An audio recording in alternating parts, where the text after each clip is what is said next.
Hello everyone, আসসালামু আলাইকুম। আশা করছি সবাই ভালো আছেন। আমরা আলহামদুলিল্লাহ ভালো আছি। আজকে একটা অনেক দিন পর ইফতারির ভিডিও নিয়ে চলে আসলাম।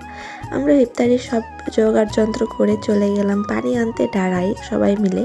এদিকে দেখি আমাদের দিকে সব আমের গাছগুলো কেটে ফেলা হচ্ছে, পুরো বাগানটা ফাঁকা হয়ে গিয়েছে। আর এইদিকে ফুলগুলো অনেক সুন্দর লাগছিল। আমার কাছে কিন্তু সব ফুলই সুন্দর লাগে, ঘাস ফুল থেকে শুরু করে গোলাপ ফুল সব কিছুই ভালো লাগে। তো এখানে ফুল তুলে নিলাম। আর এদিকে যে দেখি তো ডাঁড়ার পানি তো পুরো মালদ্বীপ হয়ে আছে, কারণ বোঝাই যাচ্ছে না সবুজও না আবার সাদাও না। এখানে আবার বাচ্চারা খেলাধুলা করছে, বেশ ভালো লাগছিল দেখে। এই ডাঁড়াতে কিন্তু নদীর পানি ছাড়া হচ্ছে। আমাদের এলাকার অনেকেই কিন্তু এই পানির ভাত রান্না করে খায়, আমরা অবশ্য খাই না, কিন্তু আমি আজকে দেখতে গিয়েছিলাম।